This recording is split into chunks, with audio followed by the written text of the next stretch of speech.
Probably like many of y'all, I was raised in a way that was like, it's good, nothing wrong with it, but it was very much like, uh, if you have a problem, well, count your blessings. It could be worse, so look on the bright side. This is not really helpful for me.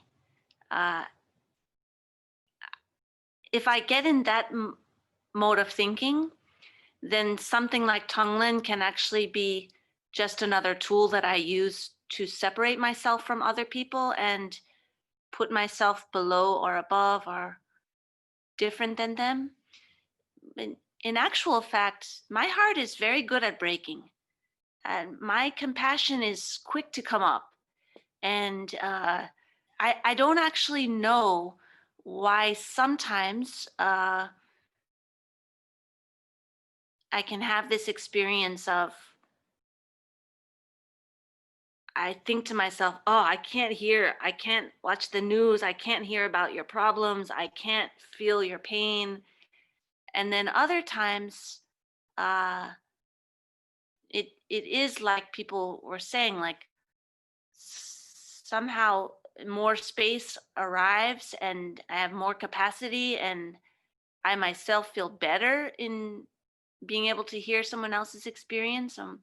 I'm not really sure how. I'm certainly not at the point where I don't have a preference. I don't have one taste. I want to feel happy. I don't want to suffer. I see them as really different, and I want the the one that feels better. But I don't have the wisdom at this point to know what can I do to make it to be that breaking open, as opposed to this feeling of, oh, think of others, think of the pain of others in a way that's harmful actually. This Tonle practice has been presented in the context of the Buddhist journey, Buddhist path. Everything need to be integrated in the sense that this is a quite advanced practice. Mahayana, Greater Vehicle, which prioritize the other beings over oneself, self-cherishing versus cherishing others. This practice is a training practice to really come to so-called bodhicitta, the most supreme mind of bodhicitta. Bodhicitta is the sublime aspiration to be awakened for the sake of all sentient beings. Mm.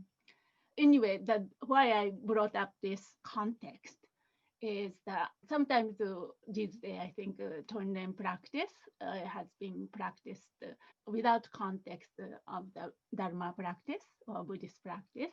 May be beneficial in a sense that the beneficial to release one's suffering and feel good about this or that, or but then that's not be really embodied experience, become very conditioned, I would say. Sometimes I can do very well. Now, for some people, I cannot do this. And so, but when we listen to that the first teacher I played here, Mr. Rogers, do you remember? When he brought up, remember the gratitude or the somebody who you feel really grateful. Everybody was able to feel, no, kind of moved. I don't know. I'm kind of sensing everybody felt moved. No, we have an innate this kind of feeling of a connection and a feeling, but it's innate. But we need to cultivate, and we need to be keep being reminded. And that place where Dharma practice, this journey comes in. And for example, if we can cultivate just the idea of gratitude, all sentient beings equally, I owe it. I owe them tremendously. Right now, I'm sitting here and doing this kind of practice is due to the kindness of every single sentient being. So our mind become like that. Then you cannot help it. All sentient beings are suffering, and all sentient beings are kind to me. My survival has been depending on them. So that is the one way to think about all the, so that is a part of the path to really integrate that sort of attitude toward one's own being. So then do Tonren in that context, then became more powerful. You know what I mean? So that's one way. And also idea of emptiness, reality, to looking glimpse into the how things exist, how me exist, and so forth.